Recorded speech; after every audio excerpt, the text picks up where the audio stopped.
So it is a good day to you, huh? We introduce ourselves. Our name is Rhonda. We bring with us an entire council of beings of light that are here for your behalf.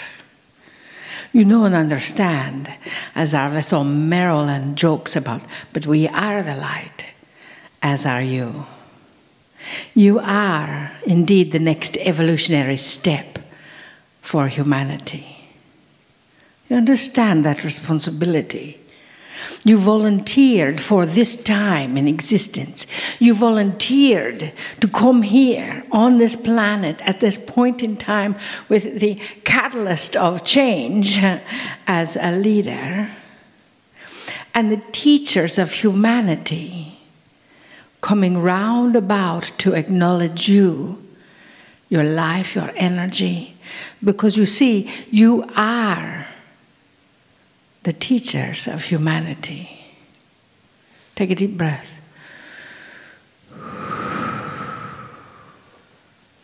We ask our vessel Marilyn to do many things for us. We asked her to select a card.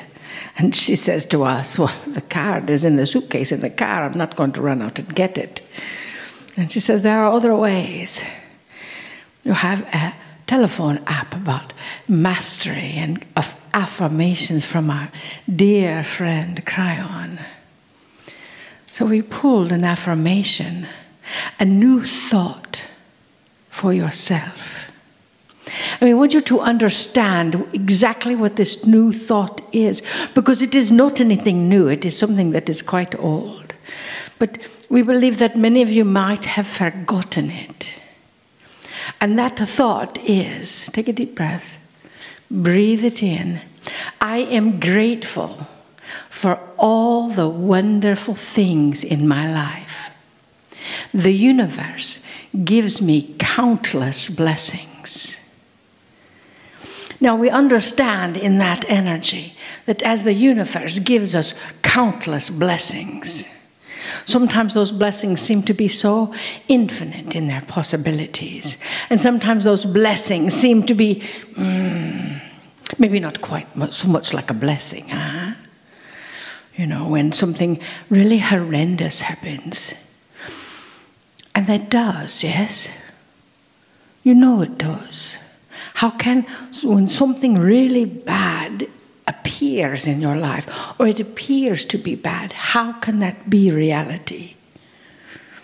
We had a dear friend recently riding his bicycle, healthy, fit person, and stopped to check his tire and had a heart attack and died right there on the spot.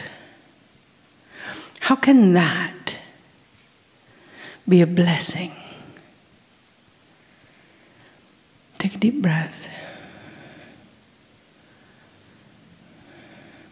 You see, that is a part of the teachings.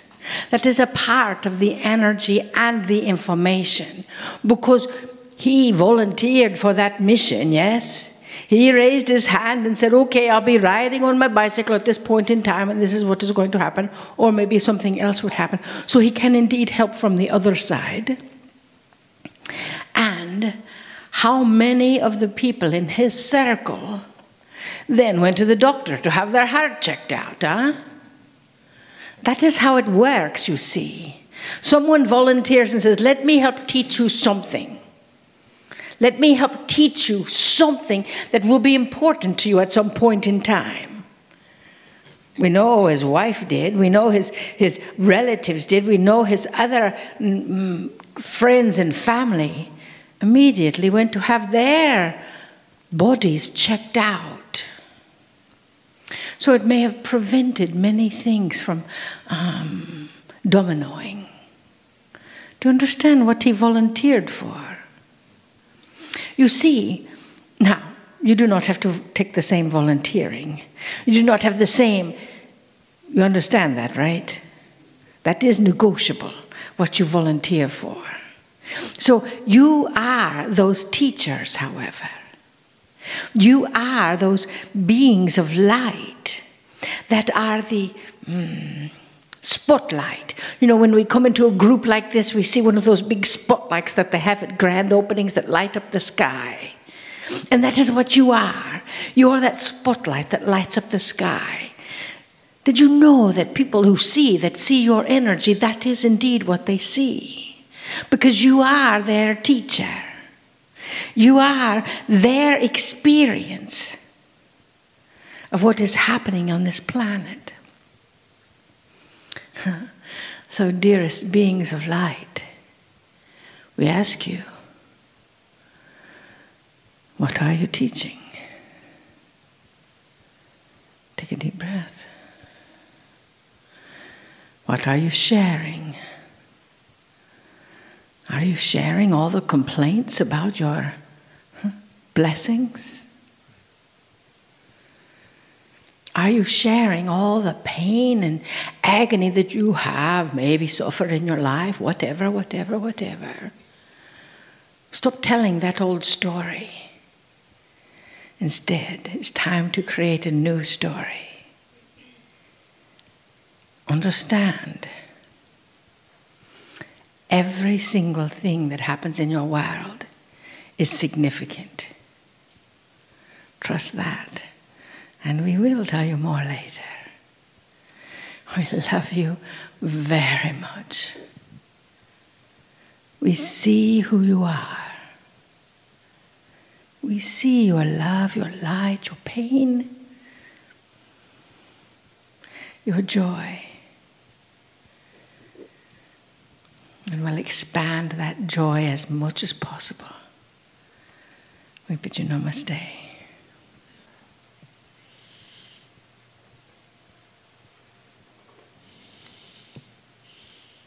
Greetings, dear ones. I'm Kryon of Magnetic Service.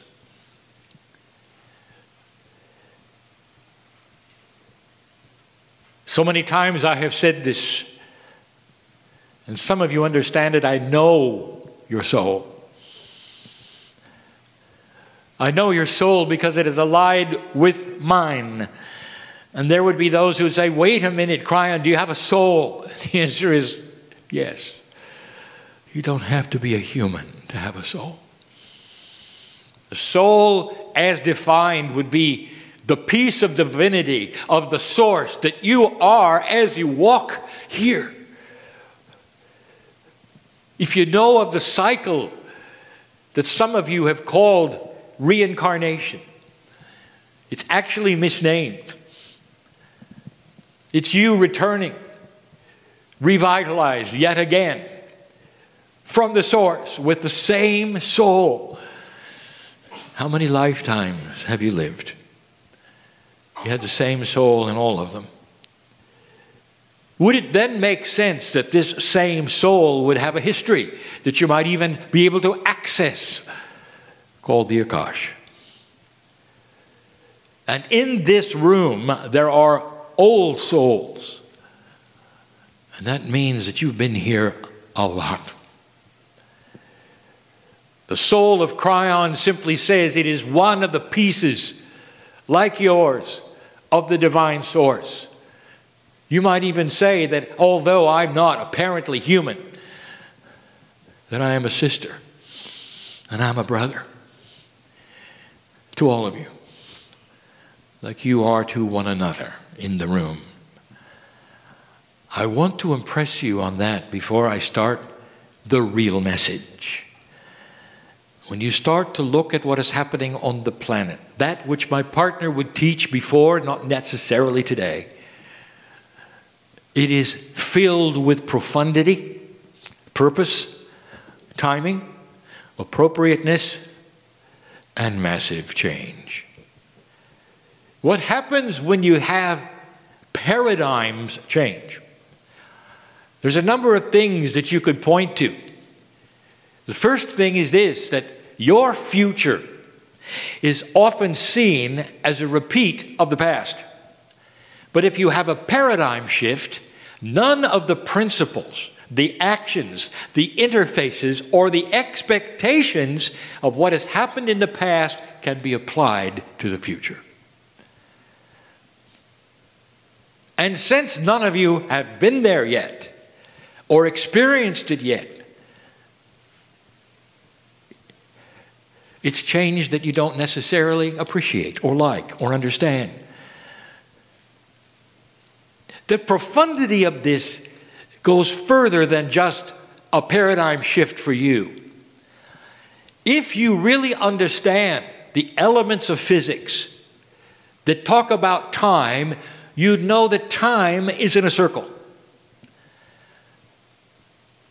And in this circle, you tend to run over some of the same energies you've created in the past, then creating that episode that you will call repeating history. And I just told you nobody has been there yet. So some of you are way ahead of me, and you would say, well, then what happened to the circle? And the answer is you broke it. You are on another path. Call it dimensional shift if you wish. It's not totally accurate. Call it anything you want to, which says this: you're beginning something new that has never happened on this planet ever before. And the thing that is driving it is not that outside source that some of you all fear. It's you. It's the consciousness of individuals starting to have a coherence together, a confluence of energy that will start to guide the planet. Look at the timing. You never had social media before. You never had the ability to be alone in a closet and contact 1 million people. And you can today. You can today. You never had the ability to form a consensus of what you're thinking, and you do today. Tens of thousands, hundreds of thousands of human beings collectively can do something they never could before.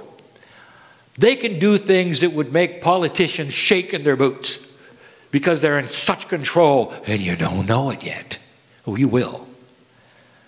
Perfect timing for a paradigm shift, going through a shift that was predicted thousands of years ago, way before modern religion. The ancients were involved. Thousands of years, it said, from the stars, there'll come a day, measured by the precession of the equinox, a 26,000-year wobble on the earth, there'll come a day when humanity will end the time it was in and start another time. Profoundly, the Mayans called it a calendar that ended in 2012. It wasn't a mistake, because that calendar was 5,125 years long. It's time for a shift, and you're in it. A time change, a paradigm shift, a dimensionality. And the biggest problem will occur with the futurists. I'm talking to you, John. The problem is this: you will sense things on a track that have been accurate before, and then they won't happen. And the reason they don't is because the track is now different. You cannot take what was and apply it to what will be based upon the same principles and paradigms. What has taken place is systemic. You must have another track record. You must go for a while before you start to see the signs that measure differently than they used to. Even the most profound studies are based upon the past, not on the future. So it gets in the way of logical thinking of what might happen next. And that's when you have to create multiple scenarios of possibility. And not make up your mind it will be this one or that one based upon something in the past or a model in the past, or even that which you believe is analytically accurate that happened in the past. Human nature itself will change. And how in the world do you track that? What are the data points that you will come in agreement with a paradigm that has not been, featuring human nature that has shifted and changed. And all this to say, dear ones, that when you mix the old with the new, you have problems. Moving into the new energy is difficult. And some will see it as frightening and scary because the rudder that you counted on in the past, at least you knew who would do what and behave this way, is gone. The rudder is missing. A new rudder is being built called the paradigm of how humans think, what they want, and what they can collectively do in a new time, in an age where coherence is being measured between the consciousnesses of countries. It's different. And that brings me to you. And Aranda said, you're not here by accident. I will tell you this, more than volunteered to do this, you stood in line to be here. Because you didn't want to miss this, which you've lived lifetime after lifetime in the old energy. To miss the potential that you would go through something this shockingly different. You wanted it, and you're here. The veil hides so much from you, but let me ask you, why do you sit in the seats? What has awakened you? Why do you feel a little different? What brought you to these messages? Was it the compassion? Was it the love? Then you responded to the correct things, because that's who you are. You're an old soul. And you are the ones, singularly, one by one, perhaps by the tens of thousands, perhaps by the millions, who will change that coherence of the planet, that confluence of thought of the planet. And when that begins, you're going to see something. It's catchy. And we've said this before. Indeed, the ones with old energy eventually will die out. They'll carry it to their grave. They'll try to do this and that and force this and that. You'll see the last of the old guard, the last of the Illuminati, the last of this and that that you've known forever controlled humanity. And in its place are things you didn't expect. And that's why you've got to make things up with your intuition, John, of what might happen, not logically based on human nature, but based on the intuition you would have that brought you to the planet to be a futurist. Some of the things not measurable at all are already inside you, given to you as a futurist, where you can project things without data, and then they will happen. I don't want to frighten you, but that's called channeling. It's beautiful, isn't it? To know that you're moving from a darker place to a lighter place. That the magnetic grid has changed for you to accomplish this. That the place in space that you are as a solar system is different to accomplish this. That the stars align to accomplish this. Right place at the right time. Don't fear what you signed up for. I want you to start examining yourself. We'll talk about that later. The next channel, this day, tonight. That's who you are. Ancient, appropriate, beautiful, prepared, experienced, compassionate, and awakening. And so it is.